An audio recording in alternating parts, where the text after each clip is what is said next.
Good evening, everyone. A very good evening to all of you, बच्चों. So we are live on Creatrix YouTube channel with लक्ष्य batch 2.0 control systems.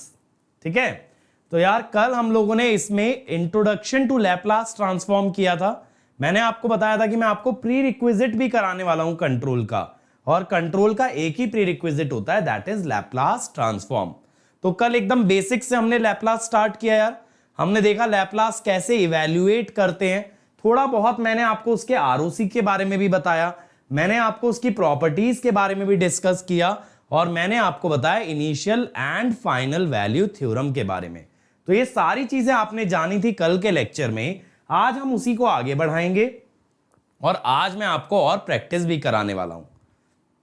So let me first start by introducing my self. My name is Ankit Goyal. I got All India Rank 1 twice in GATE in 2014 and 2018. I was awarded gold medal by President of India himself in the year 2013 when I graduated from IIT.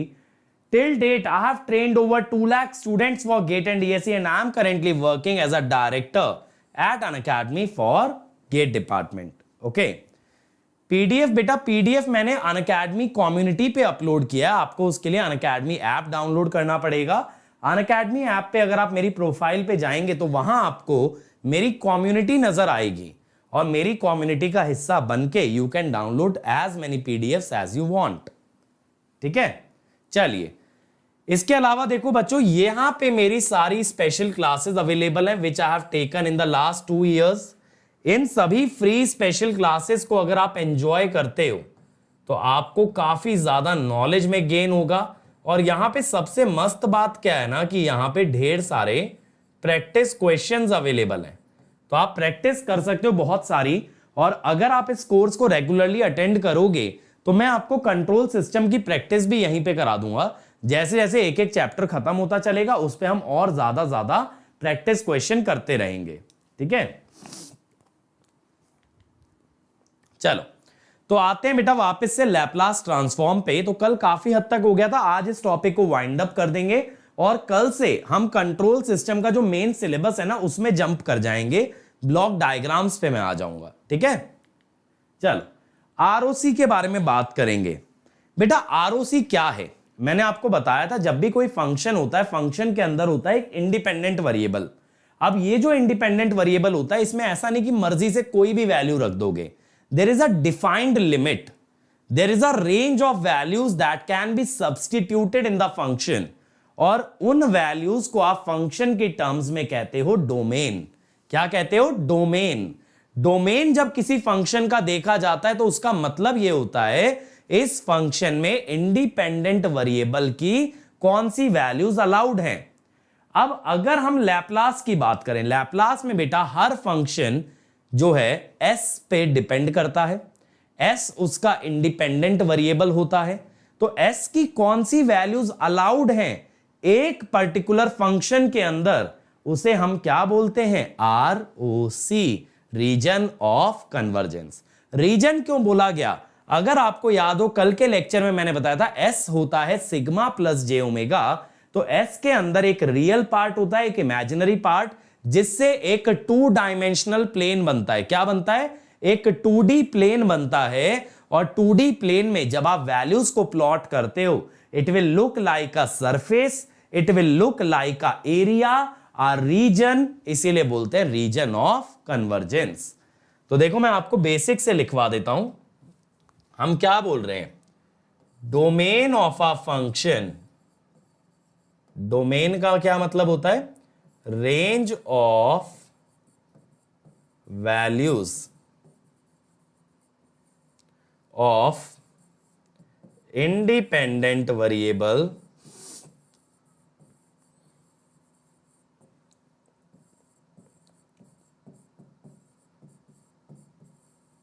at which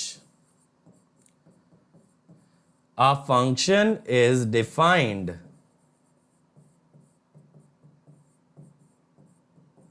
ठीक है, उसे कहते हैं domain. अब बेटा S plane के अंदर जब एस की कोई वैल्यू को आप स्पेसिफाई करोगे, जैसे मान लो कल मैंने आपको लिखवाया था ना एक एग्जांपल जिसमें कराया था s ग्रेटर देन 2 आ रहा था, सॉरी s ग्रेटर देन -2 आ रहा था। तो यहां पे क्या हो गया था, सिग्मा j ओमेगा, ये होता है मेरा s प्लेन। अब कल हमने जो एग्जांपल किया था बेटा उसमें s ग्रेटर देन -2 आ रहा था, तो ये -2 पे एक लाइन बना ली, तो इसके आगे का रीजन पूरा का पूरा ऐसे ROC में आ जाएगा, समझ रहे हो, ऐसे। तो ये कहलाता है ROC।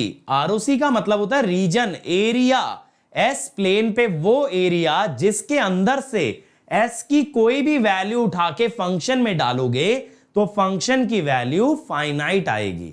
ये किसका ROC था भाई, ये आपने निकाला था कल e⁻² ut 1/s+2, ठीक है।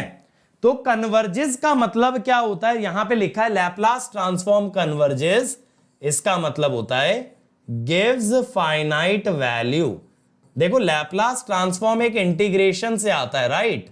अगर एक इंटीग्रेशन से आता है तो उस इंटीग्रेशन का वैल्यू अगर फाइनाइट आ रहा है तो यानी लैप्लास ट्रांसफॉर्म कन्वर्ज कर रहा है, तो उस एरिया को, उस वैल्यूज को s की हम क्या बोलते हैं, रीजन ऑफ कन्वर्जेंस। क्या बोलते हैं, रीजन ऑफ कन्वर्जेंस। प्रॉपर्टीज क्या होती हैं देखो ROC की, ROC के बारे में और क्या बता सकते हैं। ROC जो होता है ना लैप्लास ट्रांसफॉर्म का, वो स्ट्रिप्स की फॉर्म में होता है। स्ट्रिप तो समझते ही हो ना, वर्टिकल स्ट्रिप। वर्टिकल स्ट्रिप माने एक वर्टिकल पट्टी की तरह। और ये किसके पैरेलल होता है, इमेजिनरी एक्सिस के। देखो जरा, ये y एक्सिस के पैरेलल था ना। सर यहां पे आपने डॉटेड लाइन क्यों ड्रॉ की, यहां पे बेटा ROC आ रहा था s greater than -2, greater than equal to नहीं आ रहा था। अगर ग्रेटर देन इक्वल टू आता मतलब -2 इंक्लूडेड होता तो यहां सॉलिड लाइन दिखाते। क्योंकि -2 इंक्लूडेड नहीं है तो यहां पे हमने डॉटेड लाइन से शो किया है। क्लियर हो गई यहां तक बात। तो यहां पे आप ये देखो, ये जो स्ट्रिप बन रही है it is parallel to y axis. तो ROC जो लैप्लास का आता है ना उसमें हमेशा स्ट्रिप्स बनती हैं एंड दो strips are parallel to y axis. दूसरी बात, ROC में कभी कोई पोल नहीं आएगा। पोल का क्या मतलब था, कल मैंने बताया था बेटा, क्या होता है, अगर लैप्लास ट्रांसफॉर्म आपका रेशनल है, रेशनल है माने न्यूमरेटर बाय डिनोमिनेटर, तो वैल्यूज ऑफ s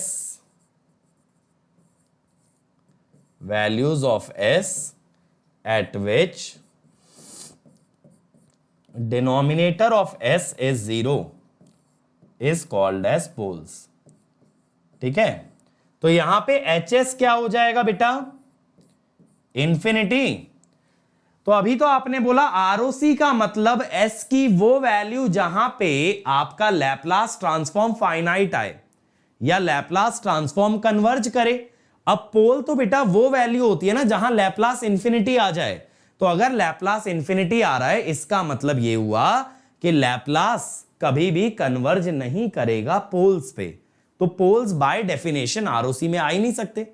ROC का डेफिनेशन क्या है, जहां पे लैप्लास कन्वर्ज करे। पोल क्या है, जहां लैप्लास इंफिनिटी बने। तो यार जहां लैप्लास इंफिनिटी बन रहा है वो ROC में कैसे आ जाएगा, ROC में तो फाइनाइट वैल्यू आना चाहिए। जीरोस का मतलब क्या होता है बेटा, जीरोस का मतलब होता है न्यूमरेटर ऑफ S इज 0। तो यहां पे जो वैल्यू ऑफ S होती है ना उसे कहते हैं 0। तो उससे कोई मतलब नहीं है क्योंकि 0 एक फाइनाइट वैल्यू है ना। तो जीरोस तो ROC के अंदर आ सकते हैं क्योंकि जीरोस पे फंक्शन क्या आएगा, 0 आएगा। 0 माने फाइनाइट आएगा। तो zeros can lie in ROC but poles can not lie in ROC। अब अगर xt आपका फाइनाइट ड्यूरेशन का है, मतलब ऐसा है xt एक फंक्शन है जो 2 सेकंड से 5 सेकंड तक एग्जिस्ट करता है, यानी उसकी ड्यूरेशन फाइनाइट है, तो उसका ROC एंटायर एस प्लेन होता है। मतलब s की कोई भी वैल्यू रख सकते हो सिवाय किसके, 0 और इंफिनिटी। कैसे पता चलेगा 0 और इंफिनिटी, फंक्शन में डाल के देख लेना। जो लैप्लास आएगा ना उसके अंदर 0 और इंफिनिटी डाल के देखना। अगर वैल्यू इंफिनिटी आ गई तो इसका मतलब उसको हम नहीं यूज कर सकते, उसको हम नहीं यूज कर सकते। बेटा एस अगर कॉम्प्लेक्स है तो सर्कल क्यों बनना चाहिए बताओ? ऐसा कहां रूल है कि कॉम्प्लेक्स नंबर में हमेशा सर्कल बनेगा? बताओ। ठीक है, ये मेरी बात समझ में आई बेटा? अगर xt एक फाइनाइट ड्यूरेशन का सिग्नल है तो उसका आपका लैप्लास का आरओसी एंटायर एस प्लेन हो सकता है, सिवाय किसके? जीरो और इंफिनिटी के। तो ये आप डाल के चेक कर लेंगे, है ना। अब देखो अगर मैं आरओसी डिराइव करूं क्या होता है, समझना। x ऑफ s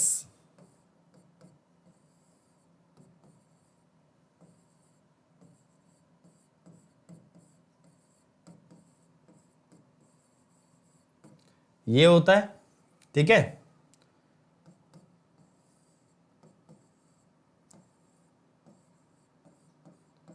s की जगह क्या लिखोगे?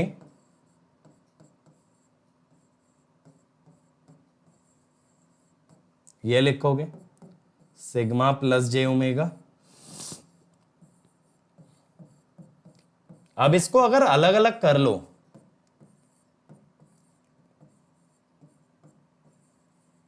ये आएगा।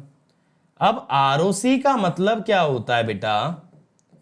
कि mod of H S is finite, है ना। यही तो मतलब होगा कन्वर्ज करने का, कन्वर्ज करने का यही तो मतलब होगा कि magnitude of H S finite आना चाहिए। First point not understood? क्या है फर्स्ट पॉइंट? हाँ, ये अभी मैं प्रूव कर रहा हूं, ठीक है, ये अभी समझ आ जाएगा। ये हुआ। अब आपने क्या किया ना बेटा, आपने इस पे मॉड लगा दिया, मतलब मॉड ऑफ इंटीग्रेशन।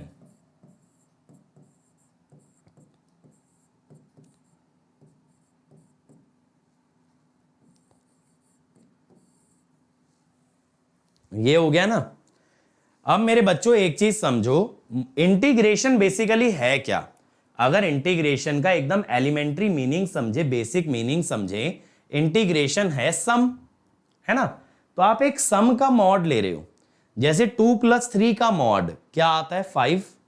2 - 3 का मॉड क्या आता है? 1। सही है ना। अब मैं क्या कहता हूं, मैं एक आइडेंटिटी आपसे बोलता हूं, mod of sum, mod of sum is always less than equal to sum of mod. Mod of sum is always less than equal to sum of mod. Sir इसका क्या मतलब हुआ? ऐसे सोचो, जैसे मॉड ऑफ 2 - 3 ये 1 आता है ना, और mod of 2 plus mod of -3 क्या आता है? 5। तो आप ये कह सकते हो कि मॉड का जो सम होता है, सॉरी सम का जो मॉड होता है वो मॉड के सम से छोटा आता है ना। आप ये कह सकते हो ना, मॉड्यूलस ऑफ सम बराबर भी आ सकता था अगर 2 + 3 होता, तो बराबर भी आ सकता है, छोटा आ सकता है। सही बात लग रही है ये? बताओ भाई, जायज बात लग रही है? तो यहां पे जब मॉड्यूलस आपने लिया है इंटीग्रेशन का या सम का, तो मैं ये कह सकता हूं कि mod of H S will be less than और इक्वल टू, अगर इंटीग्रेशन के अंदर मॉड ले जाए, कह सकते हो ना।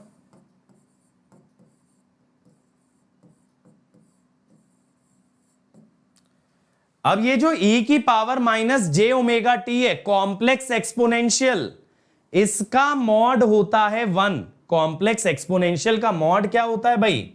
1। तो mod of H S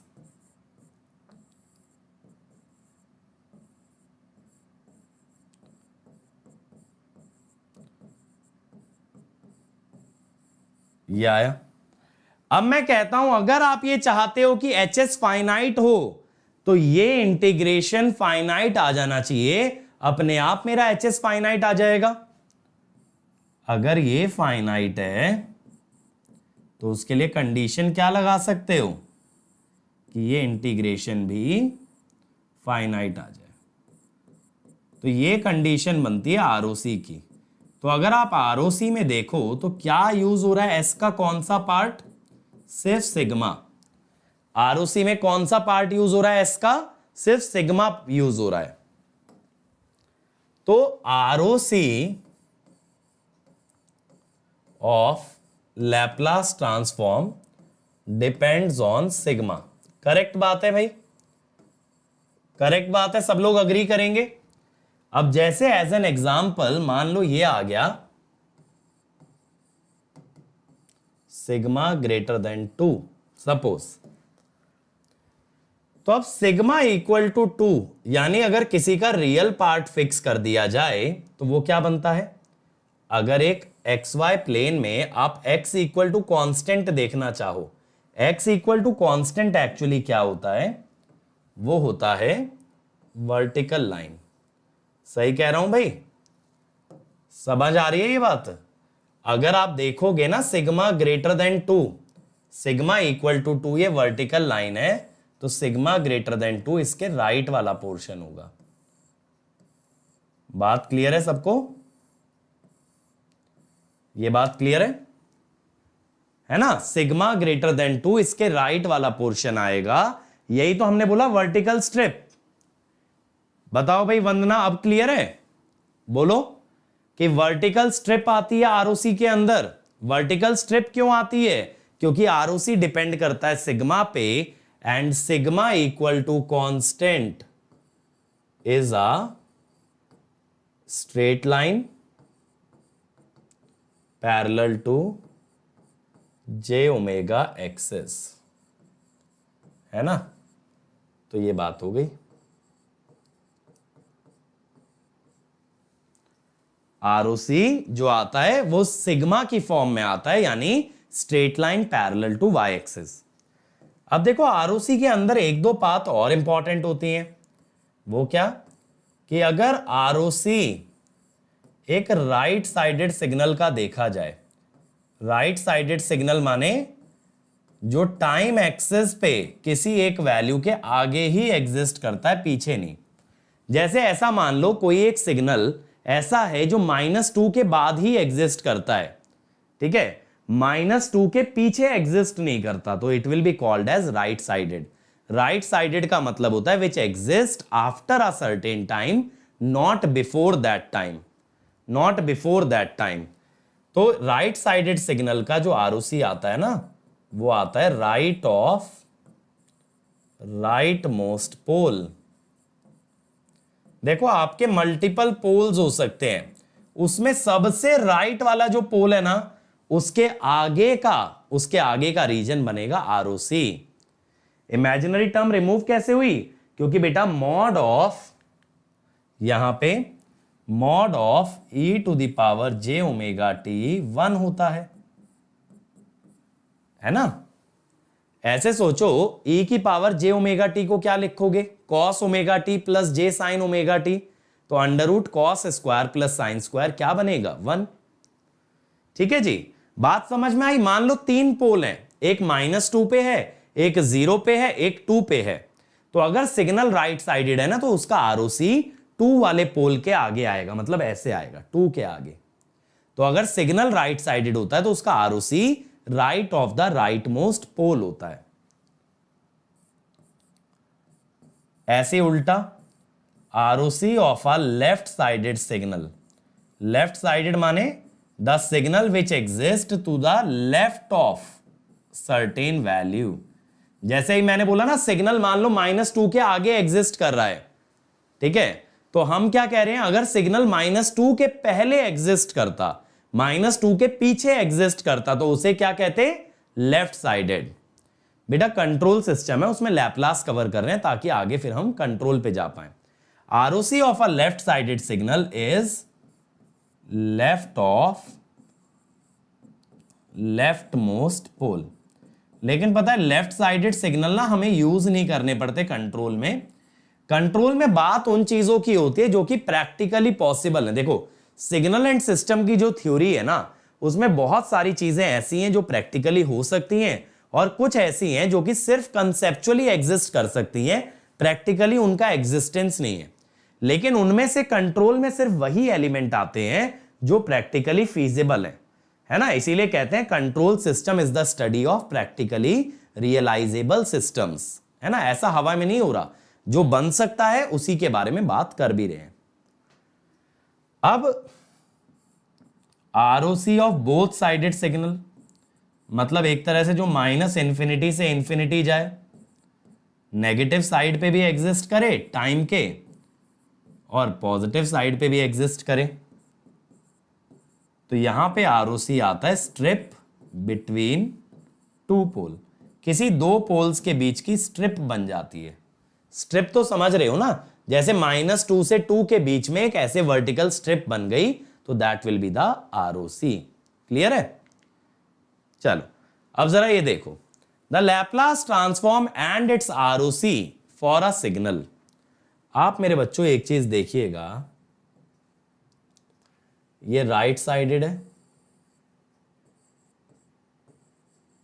UT है ना, यूटी का मतलब t ग्रेटर देन 0 पे एग्जिस्ट कर रहा है, और ये वाला आपका लेफ्ट साइडेड है, u of -t।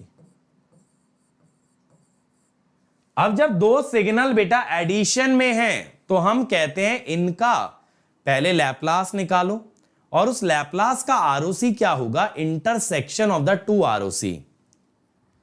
Well done Sushil बेटा, a very big congratulations to you बच्चे। अगर आप इतना अच्छा परफॉर्म किए जस्ट इस चैनल से पढ़ के, तो it speaks a lot about the kind of hard work you would have done. आज की डेट में पता है क्या बच्चों, रिसोर्सेज की कमी नहीं है, सुशील जैसे हार्ड वर्कर्स की कमी है। रिसोर्स सारा खुला पड़ा है, लेकिन क्या बच्चा उस रिसोर्स का यूज कर पाएगा, ये सिर्फ बच्चे पे डिपेंड होता है। अब देखो, पहले दिन अपनी क्लास में 120 130 बच्चे थे, फिर 80 90 रह गए, अब 40 रह गए, 40 रोज घट रहे हैं। तो इससे क्या पता चल रहा है कि सीरियस रहने वाला क्राउड बहुत कम है, और जो बच्चे सीरियस रहते हैं ना, वही इवेंचुअली रैंक लेके आते हैं। ये जो बच्चे टहलते रहते हैं ना यूट्यूब पे, आज इधर तो कल उधर, ये बच्चे फिर ऐसे ही रह जाते हैं। चलो देखें, देखो पहले इसके बारे में बात करते हैं, फर्स्ट सिग्नल के, क्योंकि ये तो मैंने आपको पढ़ाया। इसका लैप्लास क्या है, इसका लैप्लास 3/s+1, ठीक है। अब देखो, अगर आप ऐसे लेते तो ये आता 2/s+1, लेकिन पता है आपने क्या लिया, आपने -t की जगह t लिया और t की जगह -t, यानी टाइम रिवर्सल। यहां पे कंडीशन ये होती s ग्रेटर देन -1, यहां पे s की जगह -s आया,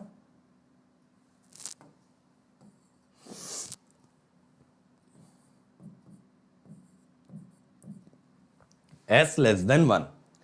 तो बेटा आरओसी क्या हो गया, ओवरऑल लैप्लास क्या हो गया, लैप्लास हो गया 3/1 + s + 2/1 - s, ये हुआ। और आरओसी दोनों का इंटरसेक्शन, एक कह रहा है -1 से बड़ा, एक कह रहा है 1 से छोटा, -1 से बड़ा और 1 से छोटा, तो कौन सा आएगा देखो जरा। मेरे हिसाब से ए आएगा, डिनोमिनेटर में s² -1 बन जाएगा ना, एक s+1 है, एक s -1 है, तो डिनोमिनेटर में तो s² -1 ही बनेगा। समझ में आई बात? और रियल पार्ट ऑफ s क्यों, अभी देखो मैंने आपको बताया था बेटा कि ROC depends on sigma. Sigma क्या होता है, रियल पार्ट ऑफ s, तो द आंसर इज ए। अगर मान लो दोनों के आरओसी का इंटरसेक्शन नल आ जाता, अगर दोनों के आरओसी में कोई इंटरसेक्शन ही नहीं होता, मतलब क्या होता है इस बात का, s की कोई भी ऐसी वैल्यू नहीं है जिस पे लैप्लास एग्जिस्ट करे, तो हम कह देते Laplace transform does not exist. फिर हम कह देते लैप्लास एग्जिस्ट ही नहीं करेगा, कोई भी ऐसी वैल्यू नहीं है। अब देखो इनवर्स लैप्लास ट्रांसफॉर्म, जब कभी बेटा एक सिग्नल को उसके लैप्लास से रिकवर करना होता है, तो इस इक्वेशन का आप यूज करते हो, that is called as inverse Laplace. आप यहां पे लिमिट्स को ऑब्जर्व करो, sigma -j infinity, sigma +j infinity, 1/2πj, और ये जो सिग्मा की वैल्यू है ना, सिग्मा बिलोंग्स टू आरओसी। यहां जो भी सिग्मा की वैल्यू आप डालोगे दैट बिलोंग्स टू आरओसी। लेकिन पता है प्रैक्टिकली कभी ऐसा करना नहीं पड़ता, कभी इस इक्वेशन का प्रैक्टिकल लेवल पे आपको यूज करना नहीं पड़ता, बल्कि पता है क्या होता है, होता ये है प्रैक्टिकली कि हम लोग ना लैप्लास ट्रांसफॉर्म को पहचान के उसका इनवर्स लिखते हैं। तो हम क्या कह रहे हैं, जब प्रैक्टिकल बात होती है, practically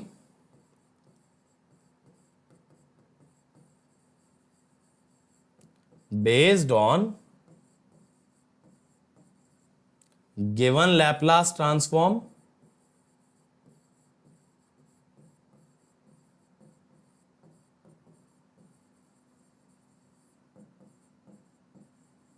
and its ROC, we directly write inverse.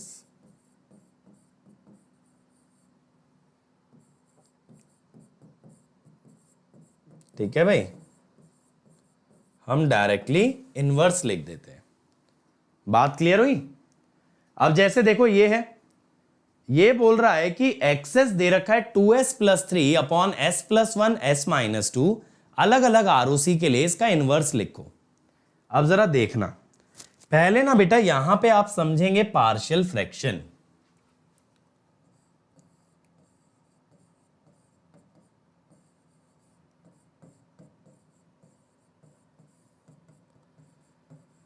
तो यहां पे क्या होता है, डिनोमिनेटर में जो टर्म्स आती है ना, उसकी टर्म में रिजॉल्व करने के मेथड को हम कहते हैं पार्शियल फ्रैक्शन। बेसिकली मुझे ये दोनों अलग अलग करना है, s प्लस 1 और s माइनस 2, इनको अलग अलग करना है। कैसे करते हैं देखो, हम कहते हैं कोएफिशिएंट, देखना बेटा बार बार ये चीज नहीं बताऊंगा, लेकिन ये यूज बार बार होगी। s प्लस 1, इसमें ना s प्लस 1 हटा के बचा हुआ फंक्शन, उसमें s की वैल्यू को -1 डाल दो। कैसे डाला -1? s प्लस 1 को 0 करके। s प्लस 1 हटाया क्यों? क्योंकि s प्लस 1 को अगर 0 कर देते तो ये इंफिनिटी नहीं चला जाता। तो s प्लस 1 को हटा लो, बाकी में s की वैल्यू -1 डालो। कितना आएगा बताओ जरा? -2 प्लस 3 यानी 1, तो -1/3। ये लॉजिक समझ आया भाई? अब s माइनस 2 को हटा लो,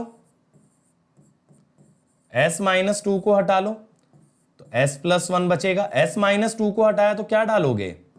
s को 2 डाला तो 7/3,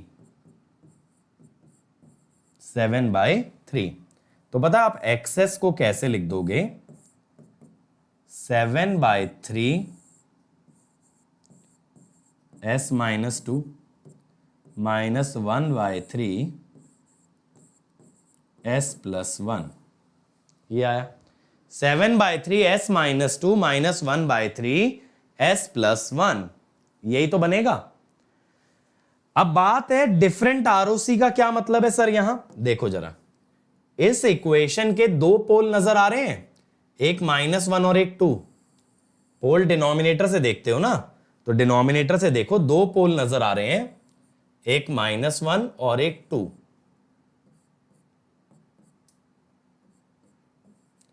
अब पता है इस बेसिस पे ना यहां 3 आरओसी बन सकते हैं, बेसिस पे इसके 3 आरओसी बन सकते हैं। कैसे?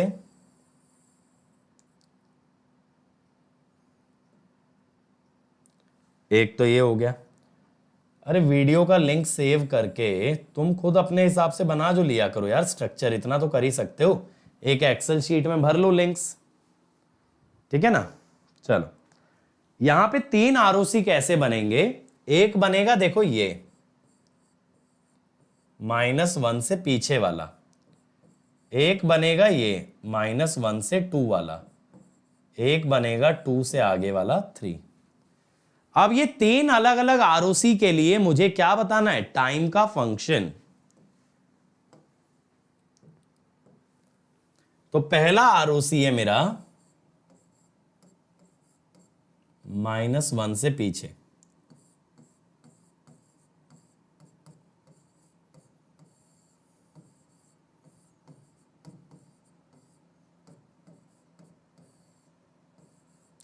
देखो यहां पे आपको क्या यूज करना पड़ेगा ना, आपको एक चीज पता होनी चाहिए, e to the power minus a t UT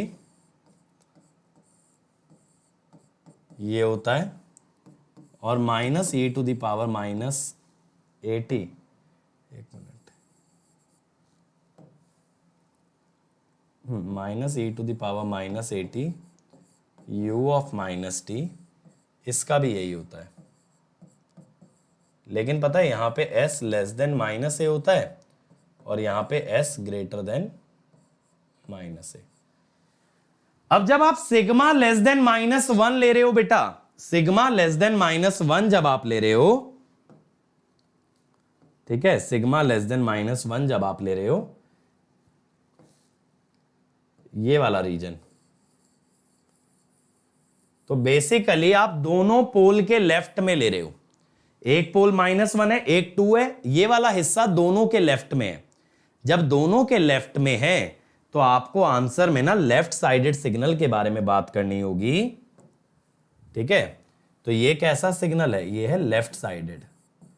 तो जब आरओसी दोनों पोल के लेफ्ट में है तो आप आंसर में लेफ्ट साइडेड सिग्नल की फॉर्म में देंगे, तो आप लिखोगे x of t is equal to -7/3 e to the power 2t u of minus t, और फिर +1/3 e to the power minus t u of minus t. समझ में आई बात? लेफ्ट साइडेड क्यों बोला मैंने? नहीं बेटा ये s प्लस ए ही होगा, यहां मैंने -80 लिया है ना, +80 नहीं लिया, ठीक है रवि? मेरी बात समझ में आ रही है? ये डायरेक्टली टाइम रिवर्सल से नहीं आया है, इसको अलग से निकाल के देखना। तो मैंने आपको क्या बताया, जो आरओसी था ये लेफ्ट साइडेड था, तो आपने दोनों ही टर्म लेफ्ट साइडेड के हिसाब से लिखी, एक माइनस लगाया और u ऑफ माइनस टी लगाया। अब ऐसे ही देखो, अगला देखो, अगला हो सकता है दोनों के बीच में, दोनों पोल के बीच वाला हिस्सा, -1 से 2 तक। तो ये -1 से तो राइट में आया और 2 के लेफ्ट में। -1 से 2 वाला जो रीजन है यार, -1 से 2 वाला जो रीजन है, ये -1 से तो राइट हैंड साइड पे है, लेकिन 2 से लेफ्ट पे है ना। देखो ये रीजन -1 के राइट में और 2 के लेफ्ट में। तो अगर -1 के राइट में है तो राइट साइडेड वाला उठाइएगा और 2 के लिए लेफ्ट साइडेड वाला, 2 के लिए लेफ्ट साइडेड वाला,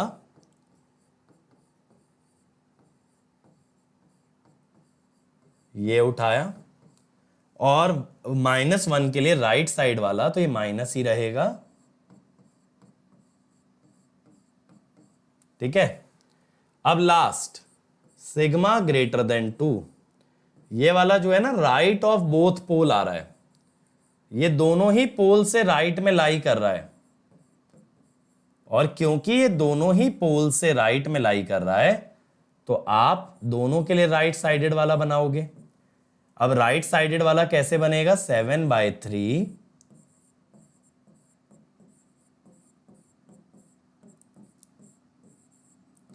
आ गई बात समझ कि u ऑफ t वाला उठाना है या u ऑफ माइनस टी वाला उठाना है, यह आरओसी पे डिपेंड करेगा। इसका मतलब क्या हुआ बेटा, एक ही लैप्लास ट्रांसफॉर्म के मल्टीपल इनवर्स हो सकते हैं, या एक ही लैप्लास ट्रांसफॉर्म के मल्टीपल टाइम डोमेन के फंक्शन हो सकते हैं, लेकिन कौन सा फंक्शन होगा यह डिपेंड करता है आरओसी पे।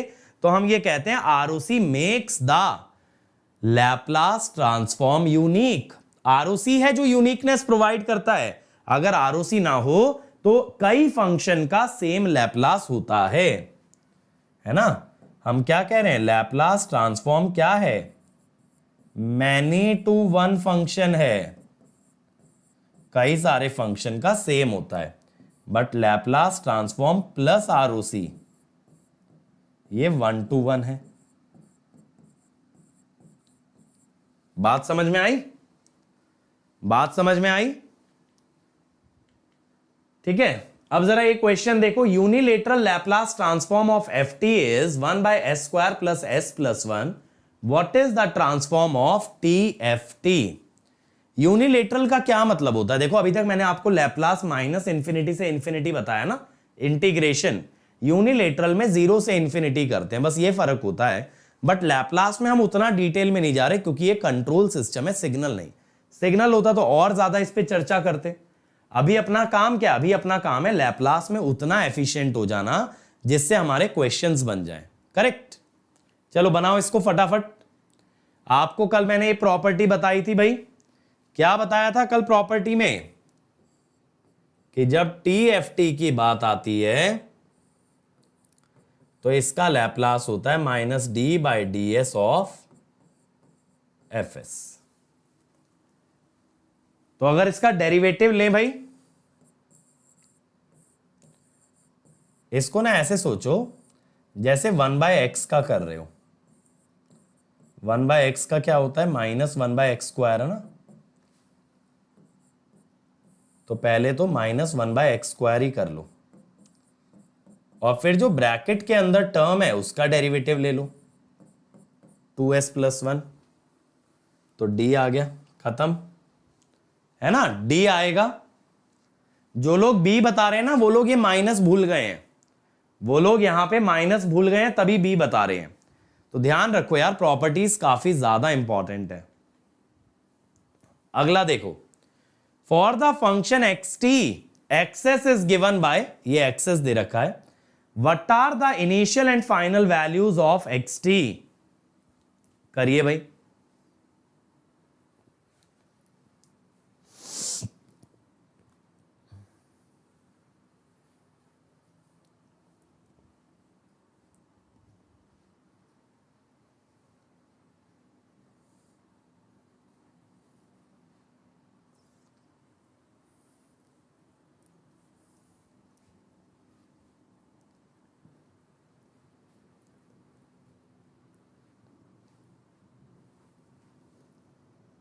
क्या आ रहा है? 0 एंड माइनस 1. देखें तो इनिशियल वैल्यू के लिए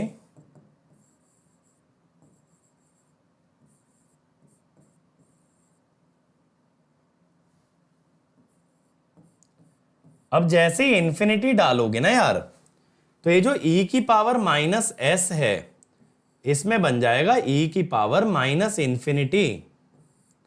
और e की पावर माइनस इंफिनिटी किसी भी एल्जेब्रिक टर्म से काफी ज्यादा डोमिनेट करता है तो ये जीरो ही देगा. मतलब जहां एक्सपोनेंशियल जीरो जा रहा हो ना तो एस स्क्वायर आ जाए, एस क्यूब आ जाए, एस की पावर 10 आ जाए, किसी की नहीं चलती. जब एक्सपोनेंशियल आ गया सबका बाप वही होगा. फाइनल वैल्यू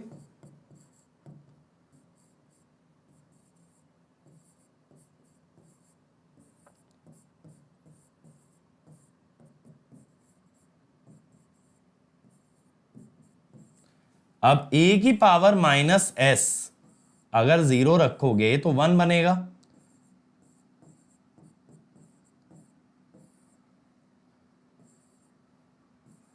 और ये s तो कट जाएगा भाई, तो ये 2 बना, 1 बना, तो माइनस 1 आया. तो आंसर विल बी बी. अच्छा पता है आपको एक इंटरेस्टिंग चीज बताऊं मैं यहां पे देखो, मैंने कल आपको ना एक ये प्रॉपर्टी बताई थी, याद आ रही है? तो पता है ये जो e की पावर माइनस एस है ये क्या कर रहा है ना, ये टाइम शिफ्टिंग दे रहा है. ऐसे ही सोचो e की power minus S T not से, तो एक्चुअली ना ये फंक्शन टाइम शिफ्टेड है 1 से, और ये 1 से टाइम शिफ्टेड है इस कारण से यहां पे ना स्टार्ट्स फ्रॉम 1, इसीलिए तो 0 पे वैल्यू 0 आ रही है क्योंकि ये फंक्शन चालू ही 1 से हो रहा है. सोच के देखो लॉजिकली बेटा, अगर ये 1 का टाइम शिफ्ट दे रहा है 1 से, अगर ये राइट शिफ्ट कर दे रहा है 1 से राइट शिफ्ट कर देने का मतलब है कि ये फंक्शन एक्चुअली 1 से स्टार्ट होगा. अगर ये 1 से स्टार्ट होगा तो 0 पे वैल्यू क्या देगा? 0 देगा, क्योंकि 1 से पहले होगा ही नहीं. अगला देखो जरा, इनवर्स लैप्लास ट्रांसफॉर्म बताओ। चलो ये वाला मैं बताता हूं क्या होता है।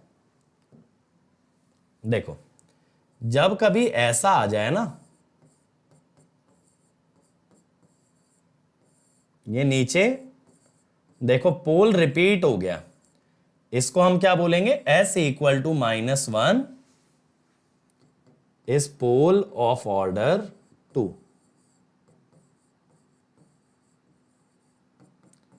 अब आपके दिमाग में आएगा सर इसका पार्शियल फ्रैक्शन कैसे करेंगे। मैंने आपको सिंपल पोल का तो बता ही दिया था, जहां पोल का ऑर्डर 1 था वैल्यू डाल के। अगर एक से अधिक ऑर्डर का पोल आ जाए तो देखो, सबसे पहले कोएफिशिएंट ऑफ 1/s+1 का स्क्वायर इज इक्वल टू, इसको पूरे को हटा लो, s+3 और s की जगह डाल दो -1, तो ये आ गया 2। लेकिन पता है जब ऐसा पोल आ जाए ना जिसका ऑर्डर 2 है, तो एक और टर्म देखी जाती है बेटा। कौन सी टर्म? 1/s+1। उसके लिए क्या करते हैं, उसके लिए हम ये करते हैं d/ds ऑफ बचा हुआ फंक्शन, फिर उसमें डालते हैं s इक्वल टू -1। ठीक है, d/ds ऑफ बचा हुआ फंक्शन फिर डालो -1, डेरिवेटिव कितना आ जाएगा 1। तो ये जो फंक्शन बनेगा ना, बात समझ में आ गई। अगर मान लो ये क्यूब होता, क्यूब का डायरेक्ट मिलता, 1 डिग्री कम स्क्वायर वाले का डेरिवेटिव से मिलता, एक और डिग्री कम पावर 1 वाले का डबल डेरिवेटिव से मिलता। ये आप तब तक करते रहोगे जब तक पावर 1 पे नहीं पहुंच जाओगे, तब तक आप डेरिवेटिव का ऑर्डर बढ़ाते चलेंगे। तब तक आप क्या करते चलेंगे बेटा, डेरिवेटिव का ऑर्डर बढ़ाते चलेंगे।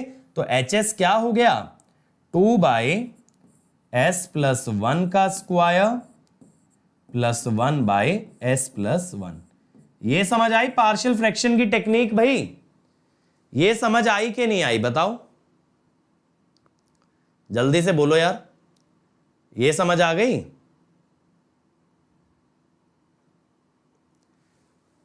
तो अगर ये क्लियर हो गया तो अब इनको हमें HT में लेके जाना है यार। 2/s+1 का स्क्वायर, ये तो समझ आ रहा है डायरेक्टली कि ये t⁻⁻t हुआ होगा, क्योंकि पता है क्या होगा, e⁻−t का 1/s+1 बनेगा, और जब आप इसमें t और मल्टीप्लाई कर दोगे ना तो ये डिफरेंशिएट हो जाएगा। समझ रहे हो बात को? डिफरेंशिएट होके ये बन जाएगा, और प्लस ये तो है e⁻−t ut, तो answer will be A. Clear हुआ हायर ऑर्डर का कैसे लेना है? हायर ऑर्डर का पार्शियल फ्रैक्शन क्लियर हुआ? यहां पे बेटा देखो, इस टाइप का डायरेक्ट क्वेश्चन अगर आएगा सिग्नल में आएगा, लेकिन पता है कंट्रोल में इतनी जगह पार्शियल फ्रैक्शन यूज होगा कि आपको पार्शियल फ्रैक्शन सीखना बहुत जरूरी है बेटा। माइनस नहीं आएगा, यहां पे देखो ना, यहां पे आप क्या लिखोगे, -d/ds और 1/s+1। 1/x का डेरिवेटिव -1/x² होता है, तो ये ऑटोमेटिकली 1/s+1 का स्क्वायर बन गया। माइनस क्यों लगा रहे हो? ठीक है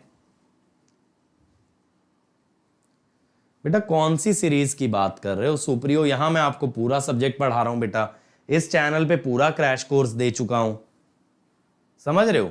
अभी रिवीजन का कोई सेंस बनता है अप्रैल में, जबकि गेट एग्जाम कम से कम नहीं तो 9 महीने दूर है। जब रिवीजन का टाइम आएगा रिवीजन भी कराएंगे भाई। चलो अब ये देखो, xt can be evaluated by taking the inverse Laplace transform of x s. X s ये दे रखा है, real part of s is greater than 0। आपको इनवर्स लैप्लास बताना है।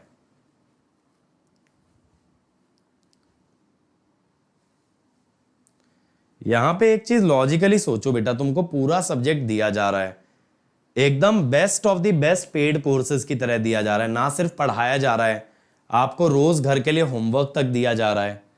फिर भी वही है ना कि कुछ भी क्या होता है ना, कुछ भी एक्स्ट्रा कहीं दिखे, अरे यही बढ़िया है, ये भी मिल जाता। वही होता है लाइफ में, पता है एक लेसन हमेशा याद रखना, हर चमकती चीज सोना नहीं होती है।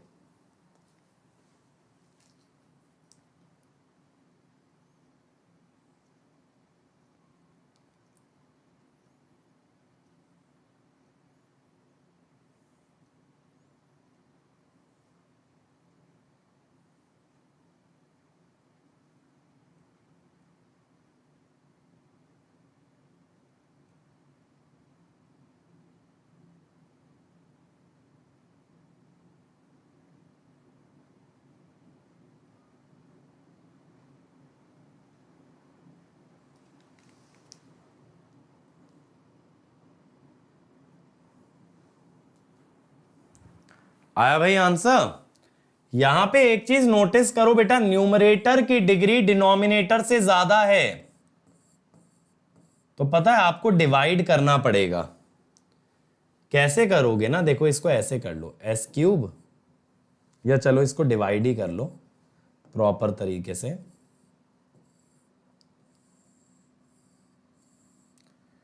डिवाइड करना बहुत जरूरी है यहां। एस स्क्वायर प्लस 3s, तो देखो मैंने सबसे पहले s से मल्टीप्लाई किया, S cube plus 3s square आया। अब सब्ट्रैक्ट कर लो, माइनस एस स्क्वायर प्लस 6। एक बार फिर से डिवाइड कर दो यार।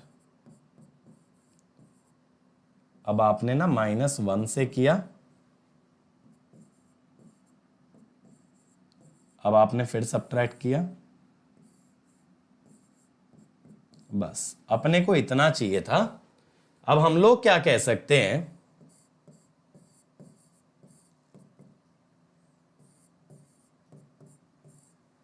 s-1 और फिर प्लस 3s प्लस 6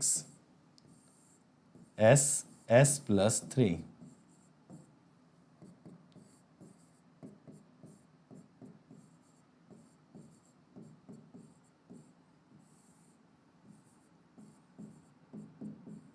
ठीक है, ये हुआ। अब यहां पे अब देखो, अब काफी आसान हो गया बेटा, अब काफी आसान हो गया इसका पार्शियल फ्रैक्शन लेना। समझ रहे हो? पार्शियल फ्रैक्शन के लिए बेटा सबसे पहले न्यूमरेटर का ऑर्डर बड़ा, सॉरी छोटा होना चाहिए डिनोमिनेटर से। अब देखो s का अगर कोएफिशिएंट चाहिए तो 0 डालोगे ना, s को 0 डाला तो 3 आया, ये 2 आया। s प्लस 3 का चाहिए, s को -3 डालोगे -3, और ये आ गया आपका -1। ठीक है, अब x ऑफ t, s का जो इनवर्स लैप्लास होगा वो डेल्टा डैश t होगा, 1 का होगा डेल्टा t 2ut प्लस 1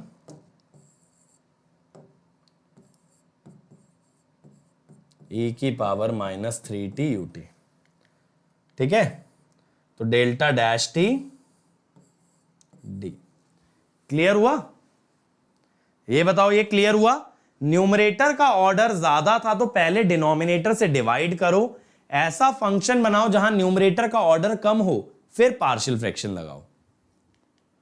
अब मैं उम्मीद करता हूं आपको पार्शियल फ्रैक्शन भी समझ आ रहा होगा। अगला देखो, Laplace transform of function ft shown in the figure is, delta dash माने डेल्टा का डेरिवेटिव। देखो जैसे d by D T of x T का लैप्लास आता है एस एक्सेस, तो डेल्टा का लैप्लास है 1, तो डेल्टा के डेरिवेटिव का लैप्लास क्या होगा, s इंटू 1 यानी कि s। ठीक है भाई प्रियांशु, चलो भाई फटाफट बना दो भाई इसको।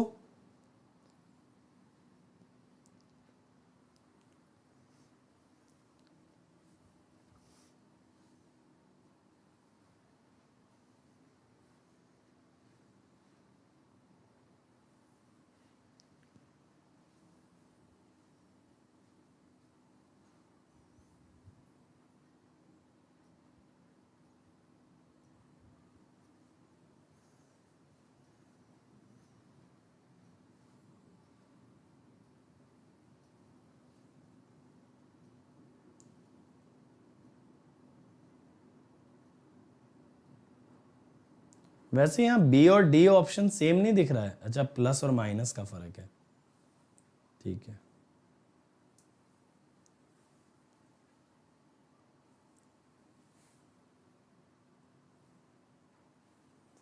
पता है यहां पे देखो कैसे कर सकते हो ना, शॉर्टकट मैं आपको बताता हूं, पूरा निकालने मत चल देना अगर ऐसा सवाल एग्जाम में आ जाए।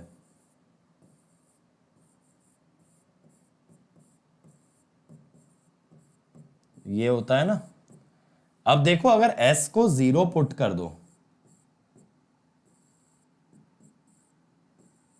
तो ये क्या देगा, यानी कि at s equal to 0 we get area under curve.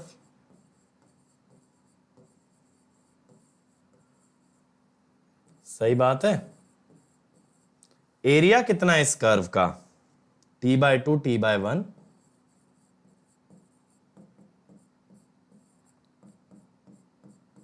Half into base into height t/2, ये आना चाहिए, ठीक है। अब यहां पे आप क्या करो, s इक्वल टू 0 लगा के ना लिमिट निकाल लो। यहां पे आप s इक्वल टू 0 पुट करके लिमिट निकाल लो। तो देखो मैं पहले ही बता देता हूं कि 1 प्लस में तो नहीं आ सकता, क्योंकि एक्सपोनेंशियल की जब सीरीज एक्सपैंड करोगे ना, सीरीज एक्सपैंड करने से क्या होगा कि यहां पे 1 कटना चाहिए। 1 कटेगा ना तो यहां एस स्क्वायर ऐसी टर्म बचेंगी जिससे एस स्क्वायर कटेगा। तो इसीलिए 1 प्लस तो हो नहीं सकता, 1 प्लस होगा ना तो 1 + 1 2 हो जाएगा। तो यहां पे अगर ये 1 कैंसिल हो गया तो यहां बचेगा -0.5s, फिर -0.5s का स्क्वायर बाय 2 फैक्टोरियल, और फिर उससे एस स्क्वायर हमारा कैंसिल हो जाएगा। तो आंसर आपका ए आना चाहिए। चेक कर लेना, ठीक है, एक बार चेक कर लीजिएगा। अगला देखो यार, 5 sin 2πt ut -1। देखो मैं आपको यहां पे एक चीज बताता हूं, साइन ओमेगा टी ut का जो लैप्लास होता है ये होता है omega by s square plus omega square. लेकिन ये ध्यान रखना बेटा, साइन का नहीं होता, साइन ओमेगा टी ut का लैप्लास निकालने के लिए ना इन फंक्शंस में साथ में u होना बहुत जरूरी है, ठीक है। ये आया। अब देखो जरा, अब आप कहोगे सर इसमें क्या है, इसमें टाइम शिफ्टिंग लगा दो, यही तो बोलोगे सर इसमें क्या ही है, इसके अंदर टाइम शिफ्टिंग लगा दो। लेकिन उससे पहले ना बेटा इसको टाइम शिफ्टिंग की फॉर्म में लाना पड़ेगा। मैं कहूंगा x of t is 5 sin 2π t -1।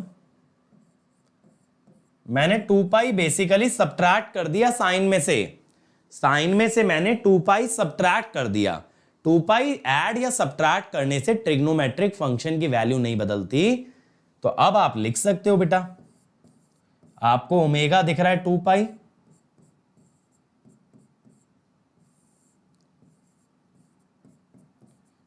और टाइम शिफ्टिंग है 1 की, तो e की पावर -s, ठीक है। तो a आ गया। बहुत ही बढ़िया, बहुत ही बढ़िया भाई प्रियांशु और कुंवर। क्लियर हुआ ना कैसे है, देखो पूरे फंक्शन में t की जगह t -1 आना चाहिए। डायरेक्ट टाइम शिफ्टिंग की प्रॉपर्टी लगाने से गलत हो जाएगा। पूरे फंक्शन में आपका t की जगह t -1 आना चाहिए, ये बात याद रखिएगा, ठीक है। अगला देखो जरा, ये inverse Laplace transform of the function. चलो इसको रिजॉल्व करो भाई पार्शियल फ्रैक्शन में फटाफट से। Inverse Laplace transform of the function, come on everyone.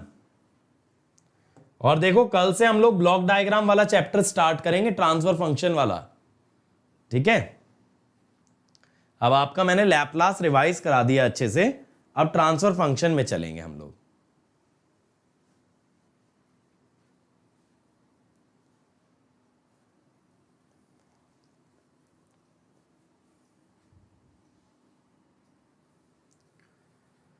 आया ये, देखो s इक्वल टू -1 डालोगे तो ये 4 और ये 2, s को -3 डालोगे तो ये 2 और ये -2, एक्स टी क्या होगा,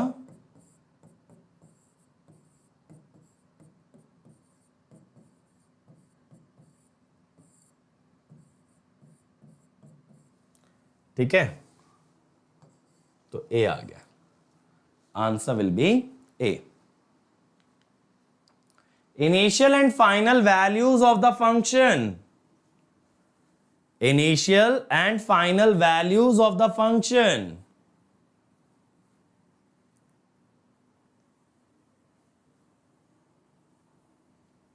एनालॉग बेटा दूसरे वाले अंकित गोयल सर ले तो रहे हैं, मतलब एक ही चैनल पे मल्टीपल टीचर बार बार एनालॉग लें, उसका क्या फायदा। एनालॉग में वो स्पेशलाइज्ड है तो वो ले रहे हैं। अभी पता है डिमांड बहुत रहती है एनालॉग की, लेकिन लेने लगेंगे ना तो बच्चे आते नहीं यार। मैं इतना जानता हूं, एनालॉग देख के बड़ा लगता है कि करना है, बट उसके लिए ना मोटिवेशन जुटाना, उसे ढंग से करना, वो पॉसिबल नहीं है। यूट्यूब पे क्राउड ही नहीं आएगी। इसीलिए मैं प्लस पे भी एनालॉग साल में एक ही बार लेता हूं यार, क्योंकि मुझे पता है ना बार बार बच्चे भी अटेंड नहीं करते हैं। बताओ भाई इनिशियल और फाइनल वैल्यू,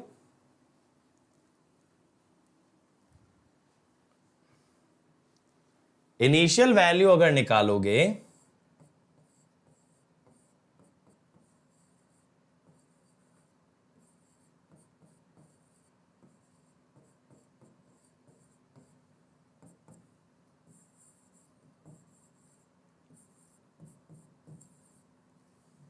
क्या होगा यहां पे, a s square plus a s sine theta plus b s cos theta by s square plus a square plus 2as।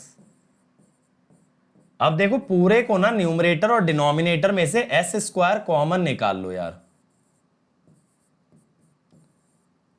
तो a 1 plus a by s sine theta plus b by s cos theta, s square common ले लिया है मैंने, 1 plus a square by s square plus 2a by s. अब देखो s square, s अगर infinity को जा रहा है, एस अगर इंफिनिटी को जा रहा है तो 1 बाय एस क्या होगा, 0 होगा, तो a बाय एस भी 0 हो गया, b बाय एस भी 0 हो गया, ये भी 0 हो गई सारी टर्म, तो ये आया a sine theta, a sine theta. और अगर फाइनल वैल्यू चाहिए, फाइनल वैल्यू,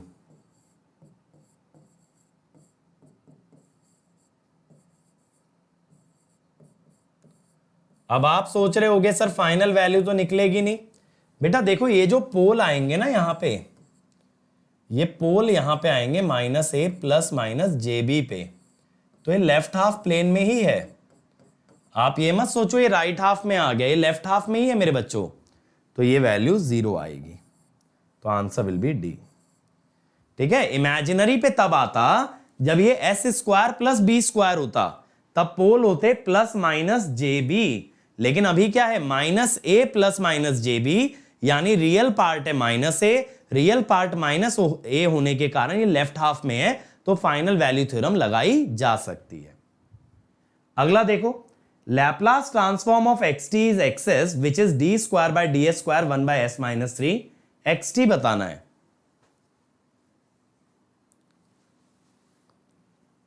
बहुत इजी है बेटा,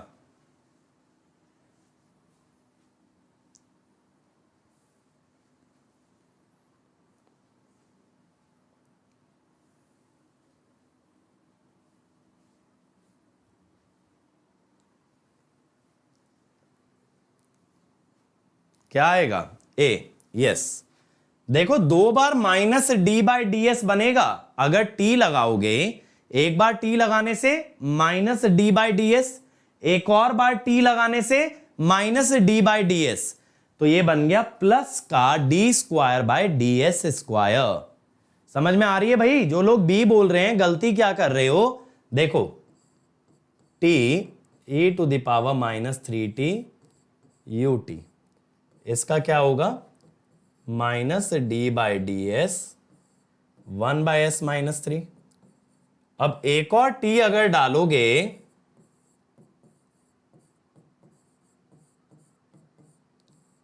तो माइनस माइनस प्लस हो जाएगा, एक और माइनस d/ds आएगा। क्लियर हुआ भाई?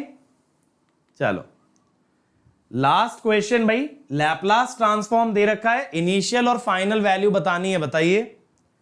लैपलास ट्रांसफॉर्म दे रखा है, इनिशियल और फाइनल वैल्यू नहीं स्वयं बेटा, मैं अभी प्लस पे तो नहीं लूंगा कंट्रोल, प्लस पे मेरा आगे का पूरा शेड्यूल मैं दे तो चुका हूं।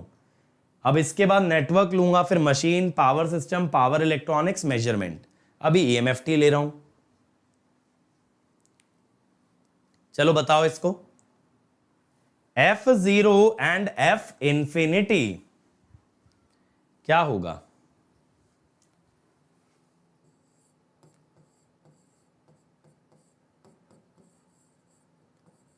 लगाओ जरा final value theorem.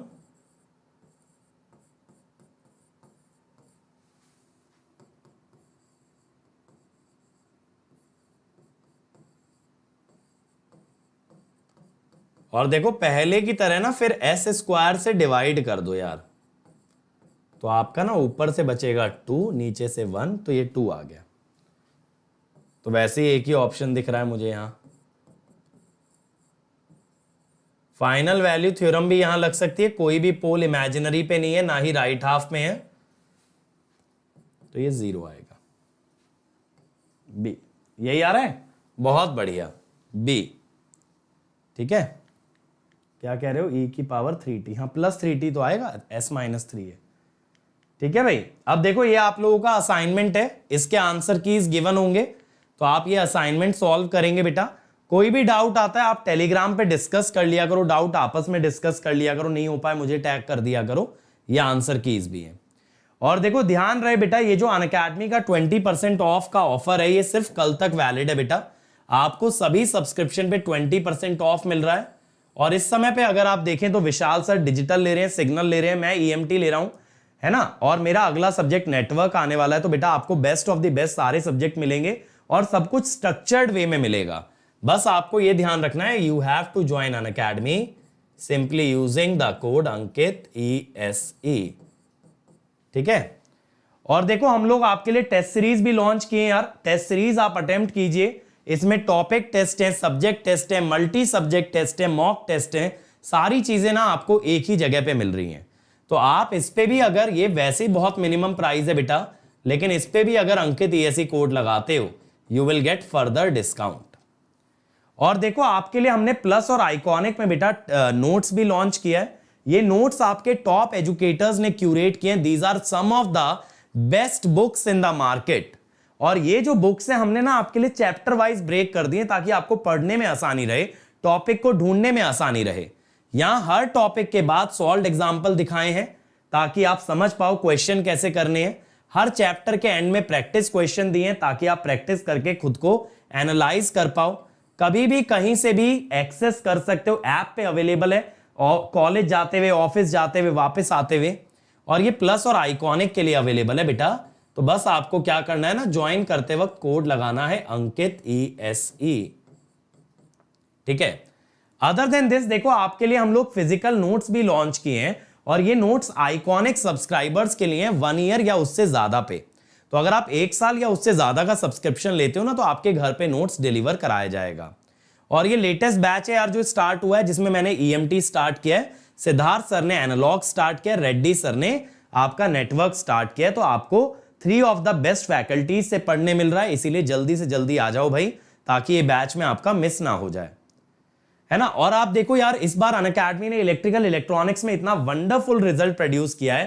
First rank, 6th rank, 7th rank, 9th, 10th, 21, 31, 36, 62, 68। Specially electrical में ना बेटा अंडर 10 रैंक्स में 6 रैंक हमने निकाली हैं। ठीक है, कैसे? फर्स्ट पे 1 बच्चा है, 6th पे 2 बच्चे हैं, फिर इसके बाद हमारा 1, 6, 6 और शायद से 9, 10, 10 ऐसा है। इस टाइप से हमारे 6 रैंकर्स हैं इस बार टॉप 10 के अंदर इलेक्ट्रिकल में। तो इस तरह का रिजल्ट आपको अनअकैडमी से मिल सकता है, लेकिन आपको उसके लिए अनअकैडमी आना पड़ेगा। बेस्ट एजुकेटर्स के साथ मेहनत करनी पड़ेगी and you can be here next year. और देखो अनअकैडमी ज्वाइन करना है ना तो बेटा हमें आइकॉनिक लेना है। आइकॉनिक के अंदर आपको एक पर्सनल कोच मिलेगा जो खुद एक टॉपर होगा। ये पूरा टाइम टेबल बनवाएगा, स्टडी प्लान, कैसे पढ़ना है, कब पढ़ना है, कितना पढ़ना है। टीचर्स आपको गाइड करेंगे in the study booster session. आपको टेस्ट एनालिसिस मिलेगा जहां आपको समझ आएगा आपकी स्ट्रेंथ वीकनेसेस। स्टडी मटेरियल मिलेगा जो घर पे डिलीवर कराएंगे। डेडिकेटेड डाउट इंस्ट्रक्टर जिनसे 1-to-1 कॉल पे आके डाउट पूछ सकते हो। अगर नहीं अफोर्ड कर पाओ तो प्लस के लिए जाना बेटा, यहां लाइव और रिकॉर्डेड क्लास मिलेंगी। हर संडे टेस्ट होगा, सारे कोर्सेज स्ट्रक्चर्ड होंगे। कॉम्प्रिहेंसिव कोर्स के साथ crash course, rank improvement batch, test series, सब कुछ मिलेगा।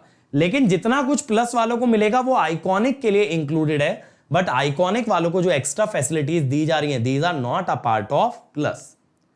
और देखो जब आप ज्वाइन करते हो अनअकैडमी तो बेटा आपको ध्यान रखना है, कोड लगाना है अंकित ESE, और depending upon your target year आप 1 ईयर या 2 ईयर का सब्सक्रिप्शन ले लो बेटा। कल रात तक आपको 20% ऑफ मिल रहा है, इस ऑफर को जाने मत दो, ठीक है? क्योंकि अब इस तरह के ऑफर ना अनअकैडमी से निकलवाना बहुत टफ हो गया है। मैनेजमेंट मानती नहीं है, इतना फाइट करके, इतना बोल करके आपके लिए ऑफर निकलवाते हैं। अब ऑफर मिस कर दोगे फिर बोलोगे सर कब आएगा, तो बेटा मैं उसकी गारंटी नहीं दे पाऊंगा। और ये मेरा टेलीग्राम चैनल है, यहां पे मैं लगातार आपको नोट्स का लिंक प्रोवाइड करता हूं, ठीक है? और यहां आपको सारे इंपॉर्टेंट अपडेट सबसे पहले सबसे सटीक वे में दिए जाते हैं। अनअकैडमी ज्वाइन करोगे तो एक और फायदा है बेटा, जितना चाहोगे उतना डाउट पूछ सकते हो। आपको बस डाउट का फोटो क्लिक करना है, अपनी ब्रांच को मार्क करना है, जैसे इलेक्ट्रिकल या EC। आप लैंग्वेज बताओगे किस लैंग्वेज में वीडियो सोल्यूशन चाहिए, आपको वीडियो सोल्यूशन दिया जाएगा। अच्छा लगे तो थम्स अप दे देना, नहीं अच्छा लगे तो थम्स डाउन देके आप रिव्यू करा सकते हो, ताकि हम उससे बेटर सोल्यूशन आपको क्रिएट करके दे पाए। और अगर कोई भी क्वेरी अपनी जर्नी से रिलेटेड, अनअकैडमी से रिलेटेड, ऑफर से रिलेटेड, तो इस नंबर पे कॉल करना ना भूलें। और कोड याद रखें बेटा अंकित ESE, ये कोड आपका एकमात्र सहारा है गेट की जर्नी में। So thank you everyone, like share subscribe कर दीजिए और फिर मिलते हैं बेटा, हम लोग कल मिलते हैं सेम टाइम सेम प्लेस, और कल से कंट्रोल सिस्टम का पहला यूनिट तैयार करेंगे। अब आप कंट्रोल सिस्टम के लिए जितना फंडामेंटल चाहिए था वो तैयार कर चुके हो, अब मौका आ गया है कि कंट्रोल सिस्टम में डाइव किया जाए। Let's crack it.